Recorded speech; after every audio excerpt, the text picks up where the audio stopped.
Imagine two people. One grew up in Nigeria, the other in Norway. Different skin tone, different features, different everything. At least that's what your eyes tell you. But if you looked inside their cells, at the actual code written into every one of their chromosomes, you'd find something almost impossible to believe. They are genetically almost identical.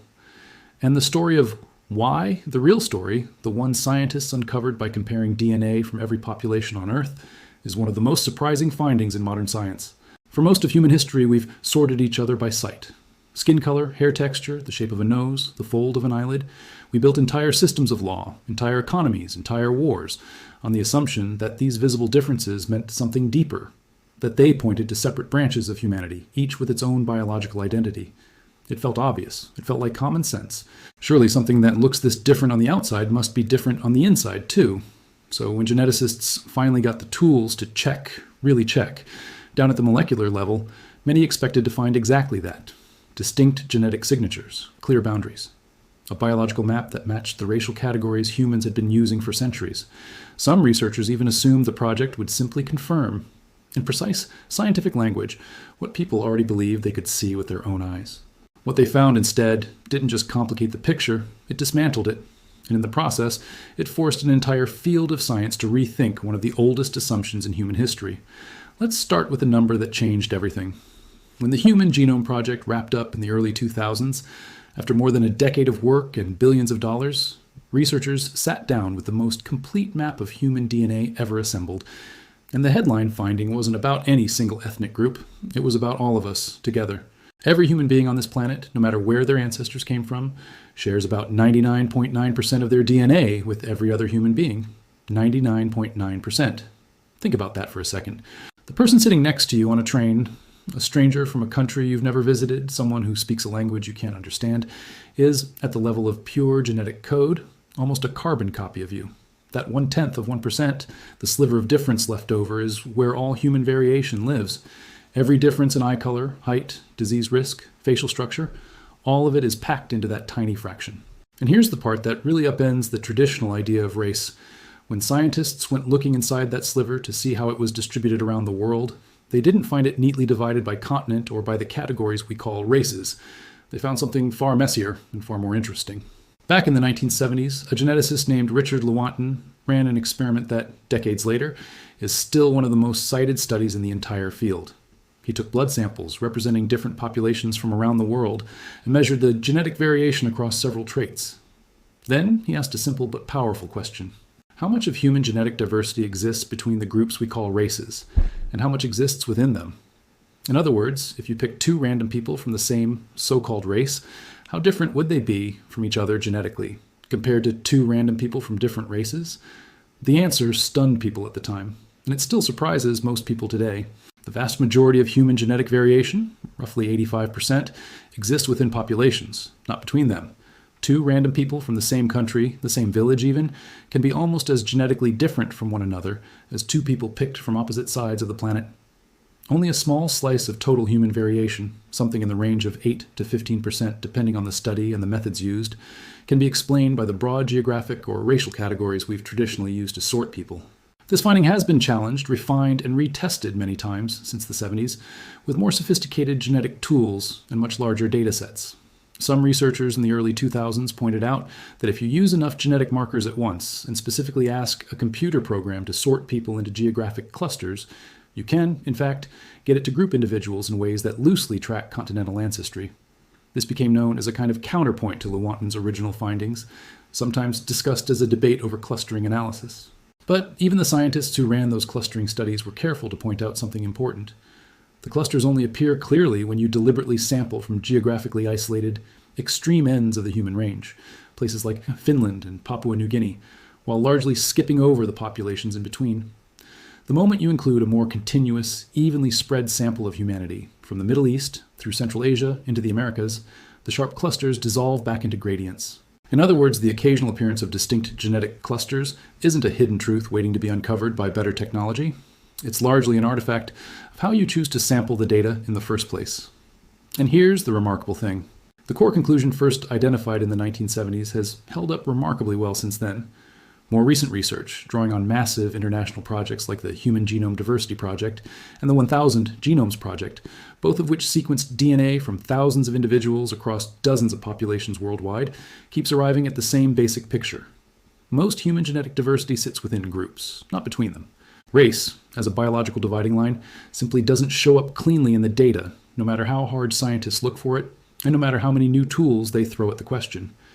So if race isn't written into our DNA the way people long assumed, what is actually happening when we look at human genetic variation across the globe? This is where the story gets genuinely fascinating, because the truth turns out to be a lot more elegant than the old racial model ever was. Picture the surface of the Earth, and imagine walking a straight line from, say, Cape Town in South Africa, all the way up through the Middle East, across Asia, and finally to the tip of South America. If you sampled the DNA of people living along that entire route, you wouldn't find sudden jumps or sharp borders where one race ends and another begins. Instead, you'd find a smooth, gradual shift. Allele frequencies, the technical term for how common certain gene variants are, change little by little as you move from population to population. Geneticists call this pattern a cline. It's less like a stack of separate boxes and more like a gradient, a slow blend from one shade into the next with no clear line where you can say, here, this is where one race stops and another begins. This clinal pattern makes perfect sense once you understand how human populations actually formed. Modern humans originated in Africa, and for most of our species' history, that's where we stayed, developing enormous genetic diversity in the process. It's actually why African populations today carry more genetic diversity than the rest of the world combined. Then, starting somewhere around 60 to 70,000 years ago, groups of humans began migrating outward, spreading first into the Middle East, then into Asia, Europe, Australia, and eventually, tens of thousands of years later, into the Americas. Each time a smaller group split off and settled a new region, they carried only a portion of the genetic diversity that existed back in the larger population they left behind.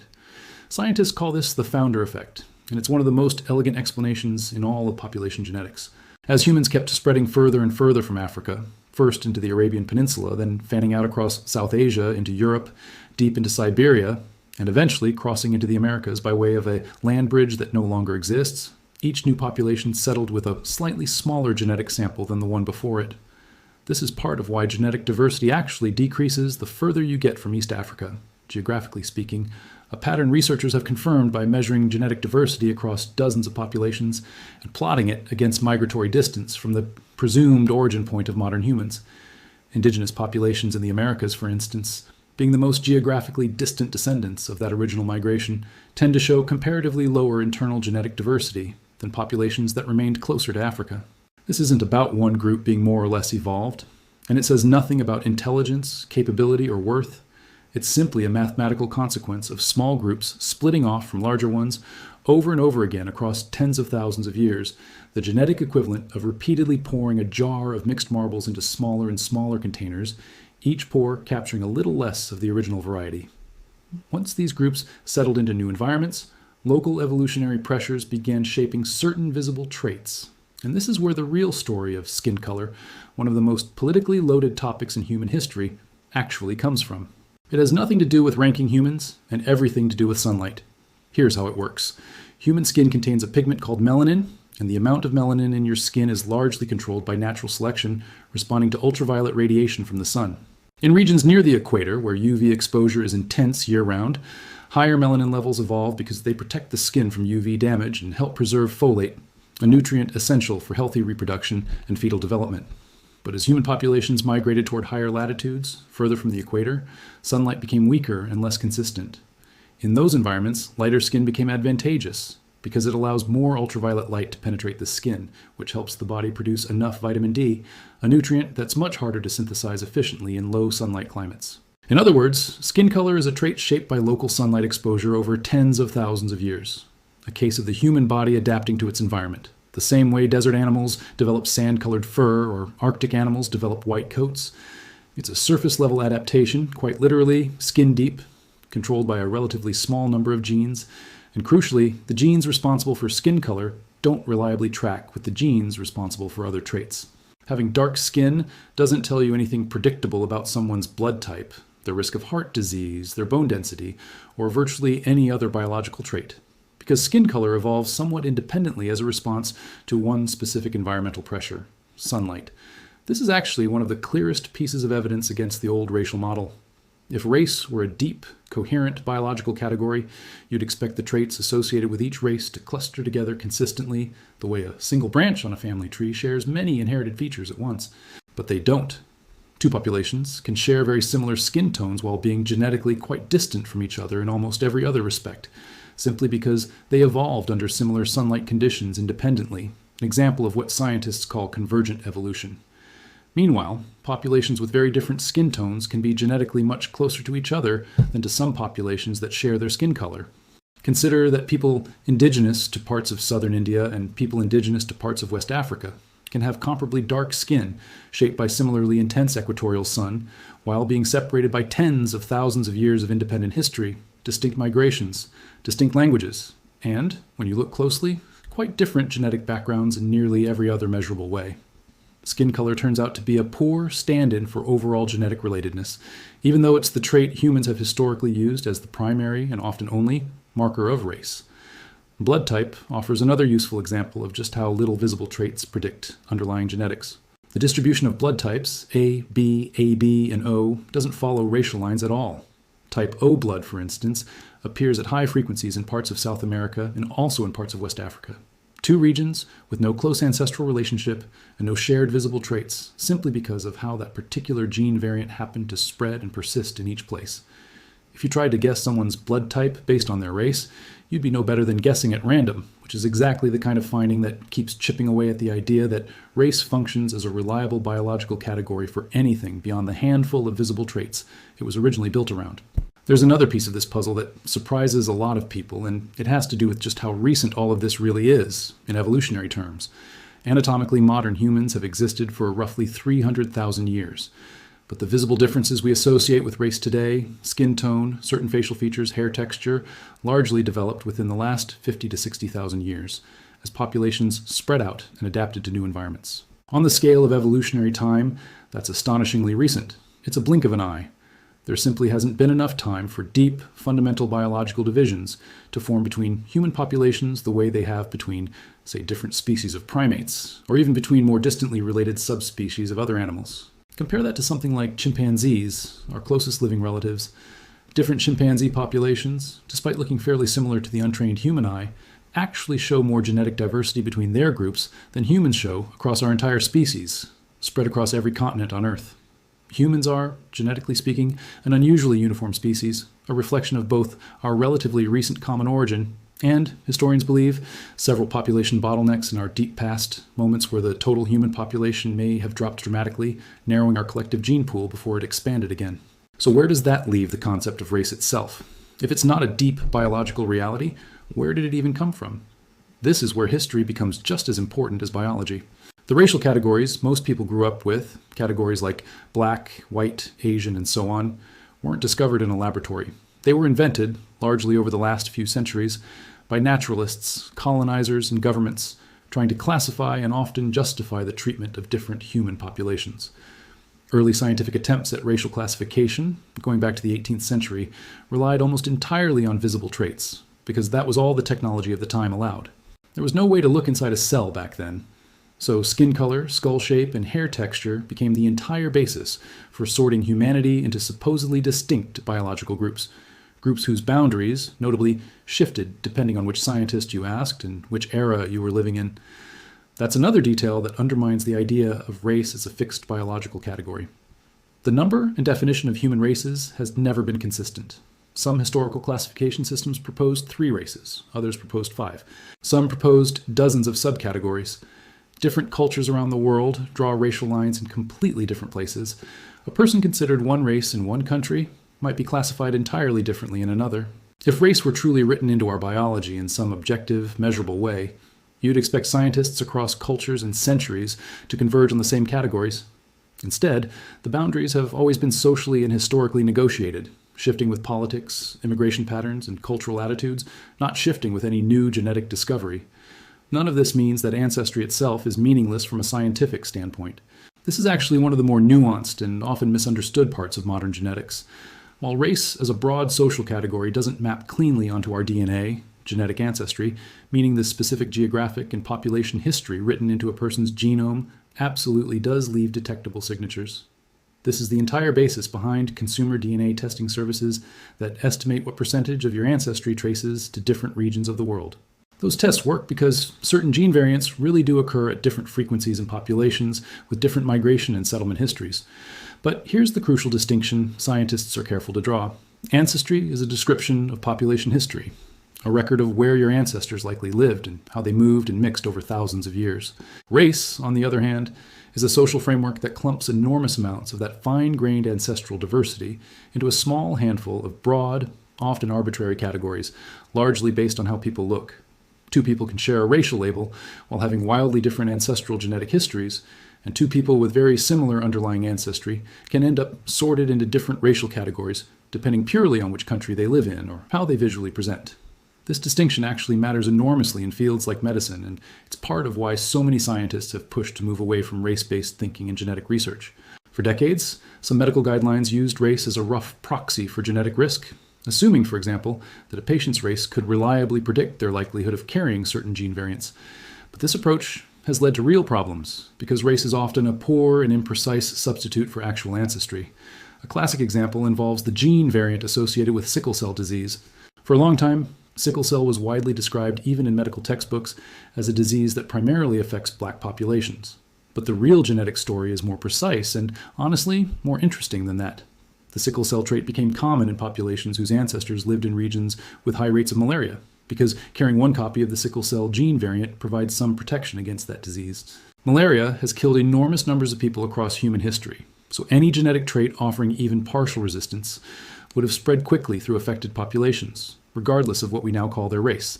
That includes parts of sub-Saharan Africa, but it also includes parts of the Mediterranean, such as Greece and southern Italy, as well as the Middle East and large parts of India. The pattern follows exposure to malaria across history, not race as a broad category. Framing it purely as a racial disease has, in practice, led doctors in some cases to overlook it in patients who don't fit the assumed racial profile, delaying diagnosis, and to overassume risk in patients who do, simply because of how they look, rather than their actual ancestral background and family history. This single example has become a go-to case study in medical schools, now shifting away from race-based diagnostic assumptions, precisely because it shows so clearly how geography and environmental pressure, not race, are what actually drive these patterns. This is exactly the kind of finding that has pushed major scientific and medical organizations to formally reconsider how race should and shouldn't be used in research. Groups like the American Society of Human Genetics and the National Academies of Sciences have published detailed guidance in recent years, essentially urging researchers to move away from using race as a genetic category, and instead use more precise measures like documented ancestry, geographic origin, or specific genetic markers when studying disease risk or population differences. The scientific language has been shifting for years, quietly away from broad racial categories and toward this more precise, more accurate framework, because that's simply what the data supports. It's a shift that rarely makes headlines the way a dramatic new discovery might, but in laboratories and hospitals around the world, it's steadily changing how research gets designed, how patients get diagnosed, and how the next generation of scientists is being trained to think about human variation in the first place. So if the old idea of race doesn't hold up biologically, what should we actually take away from all of this? It's not that human differences don't exist. They clearly do. Populations around the world have adapted to wildly different environments over tens of thousands of years, developing everything from lactose tolerance in populations with long histories of dairy farming to genetic adaptations for living at extreme high altitudes in places like the Andes, the Tibetan Plateau, and the Ethiopian highlands. The high altitude story alone is worth pausing on, because it shows how differently evolution can solve the exact same problem in different populations. People native to the Tibetan Plateau have evolved a genetic variant that helps their bodies use oxygen more efficiently at extreme elevation, a variant researchers eventually traced back to ancient interbreeding with a now extinct human relative called the Denisovans. Andean populations in South America solved the same low oxygen problem in a completely different way, evolving instead to carry higher concentrations of hemoglobin in their blood. Two populations, on opposite sides of the planet, facing the identical challenge of living at extreme altitude, arrived at two entirely different genetic solutions, independently, through their own separate evolutionary paths. That's not the signature of a small number of fixed races. That's the signature of a single adaptable species solving local problems over and over again in whatever way its existing genetic toolkit allowed. Lactose tolerance tells a similar story. In populations with long histories of dairy farming, particularly in parts of northern Europe and separately in parts of East Africa among cattle herding groups, the gene that normally shuts off lactose digestion after childhood stayed active into adulthood instead, allowing people to keep digesting milk their entire lives. This trait evolved independently in these unrelated populations, arising from entirely different mutations, simply because both groups depended heavily on dairy for survival. These are real, measurable, fascinating genetic differences, and they tell an incredible story about how adaptable and resilient the human species has been. But these adaptations don't sort neatly into a handful of races. They form an intricate, overlapping mosaic shaped by climate, diet, altitude, disease exposure, and migration, layered on top of a species that remains, at its genetic core, remarkably uniform. That's really the heart of what the science reveals, and it's a very different message than the one race, as a concept, was originally built to send. Humanity isn't neatly divided into separate biological branches, each defined by rigid, inherited boundaries. We are one continuously connected, endlessly variable species, shaped by shared ancestry and by tens of thousands of years of migration, adaptation, and mixing. The visible differences we've built entire social systems around are real, but they represent a tiny, superficial layer sitting on top of a genome that is, underneath it all, overwhelmingly shared, which brings us back to that image from the very beginning. The person from Nigeria and the person from Norway, standing side by side, looking about as different as two humans can look. Different climates shaped their ancestors over thousands of generations. Different amounts of sunlight shaped the melanin in their skin. Different diets, different diseases, different landscapes left their own small signatures scattered across their genomes. But strip all of that away, go down to the actual code, the billions of letters that build a human being from the ground up, and the differences nearly vanish. What's left is a shared blueprint, nearly identical, carrying the same deep history, the same distant African origin, the same fundamental humanity. That's the discovery that shocked so many people when scientists finally sat down and compared DNA from every corner of the globe. Not that some races are superior or inferior, not that clear biological lines separate one group of humans from another, but the opposite, that the lines we drew were always thinner, blurrier, and far more artificial than they appeared. The real story written into our DNA isn't one of division. It's a story of an extraordinary, deeply connected human family, spread across every continent on Earth, wearing tens of thousands of years of environmental history on the surface, while carrying, underneath it all, almost exactly the same code.